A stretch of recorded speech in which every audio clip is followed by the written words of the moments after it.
Matagal na akong hindi gumagawa ng vlog and alam ko rin na maraming mga lumalabas ngayon na balita o ganito daw, ganito. Syempre, ako naman kasi interview ko kay Mama Oj, kay Oji Diaz. Sinabi ko dun sa interview niya na kahit na ano pang lumabas ulit na mga balita na ganito ganyan, hindi na ako magsasalita. Yun na ang una't huli kong pagsasalita, yung interview ko kay Mama Oj.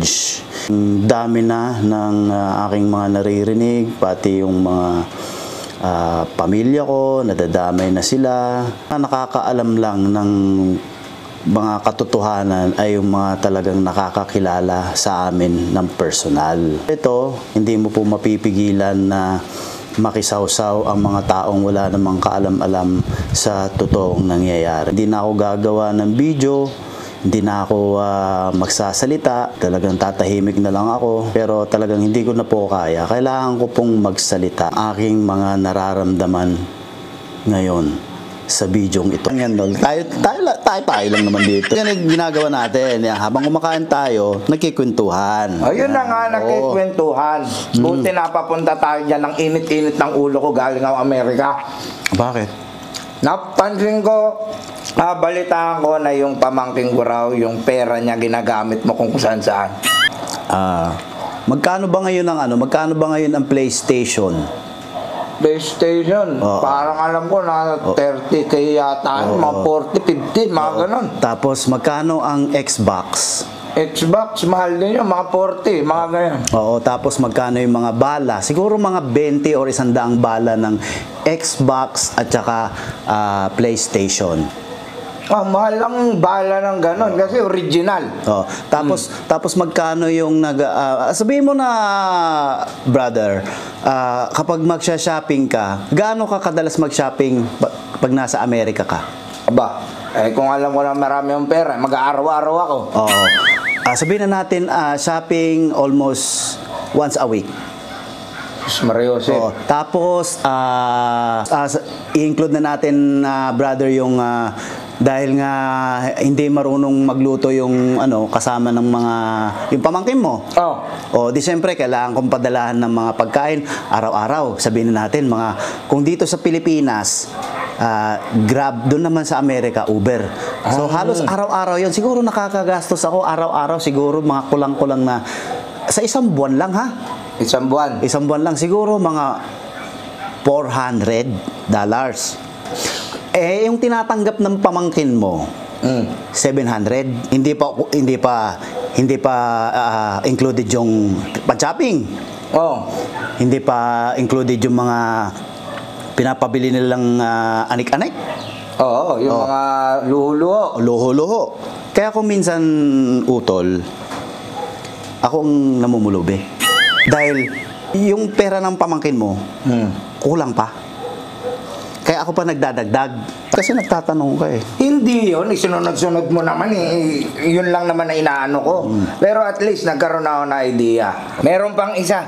Ano na naman? Nag-hotel-hotel ka pa raw. Isipin mo gastos yan. Samantalang ako, sa Amerika, nakaulbok lang. Maliit na lupa lang. Halos 10 square meter. Baka 1 square meter lang yun eh. Kasya nga kami pamilya eh. Nakatayo pa. Tapos ito pa. Yung mga sasakyan mo, pinariripo mo pa.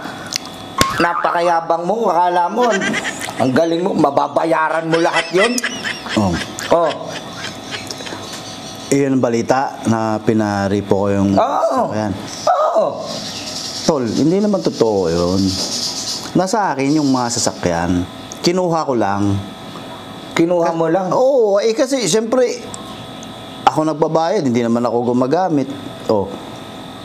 Kaya kinuha ko, ngayon, nasa akin na yung sasakyan. Isa pa. Ano na naman? Isipin mo, napaka-istorbo mo talaga. Bakit? Isipin mo, kagagaling ko lang ng Thailand. Iniwan ko pa nga mga anak ko kung kanino. Tapos pag galing kong Thailand, ayayain mo ako sa ganito. Alam mo naman, napaka-importante sa akin nung Thailand. Yung mga anak mo, nakuha mo na? Hindi ko pa nga alam kung anong balita eh. Basta sa akin, mas okay sa akin mag-Thailand. Dahil nakikita may mga elepante doon, may mga ano.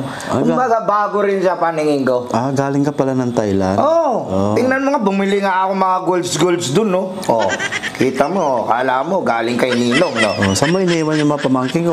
Ba't di mo na lang iniwan sa akin? Ay, hindi pa pala tayo magkakilala. Yan na nga ang sinasabi ko sa'yo. Kawawa naman yung mga pamangkin ko. Saan mo iniiwan? Kilala mo ba yung mga pinag-iwanan mo? Kilala ko naman, pero mga ilang araw ko palang kilala. Pero kilala ko naman eh. Okay naman na yun. Oh, anong problema doon? Mamaya pala tatawagan ko nga pala yun. Ilang araw na ako nakarating dito Hindi ko pa pala natatawagan. Hindi mo pa ina-update yung mga pamangkin ko? Hindi pa. Di kailangan natin tapusin kaagad to para tayo na mismo susundo. Ako pala sa sermon sa'yo eh. Mas importante sa'yo ang Thailand kasi yung mga pamangkin ko. Ang Thailand, tol, hindi umaalis yan. Pero yung mga pamangkin ko, iniwan mo sa mga hindi mo naman kilalang tao, nakilala mo lang ng how many days? 2 days. Iiwan mo. Paano kung may masamang balak pala yun sa mga pamangkin ko? Ano nangyari habang ikaw nagsasaya ka dun sa Thailand? Di cargo di konsensya mo pa yan. Ay, nako tol. Ganyan pala yung gawain mo. Kailangan pala makuha ko yung mga pamangkin ko. Ako na lang kaya mag-alaga sa kanila. At ako dapat ang sumisigaw sa'yo dahil sa mga pinaggagawa mo. Ilang taon na ba yung pamangkin ko? Isa 14. Mario Joseph. Napakabata. Ito meron pa ako isang nabalitaan. Ako? Oo. Yun daw pamangkin ko, binabato mo pa raw ng cellphone. Oo. Ako? Binabato ko ng cellphone? Hindi yan nasa likod mo. Ikaw, siyempre. Tol, alam mo, nabalitaan ko rin yan. Kaya alam mo, ginawa ko. Tinext ko agad yung pamangkin mo. Sinabi ko, bakit ganito ang sinasabi mo na binabato ka ng cellphone? Meron ko lang. Gusto yun ng totoo. Tol, kasi yung mga ganyan, huwag ka kagad papaniwala, baka naman nababaliw na. Brother, yung mga nababasa ko sa social media, pag pinindot ko yung mga profile nila, wala namang mga picture, para mga, tapos may tawag sila dun eh. Ano yun? Minion account ata tawag dun, Minion. Ayun?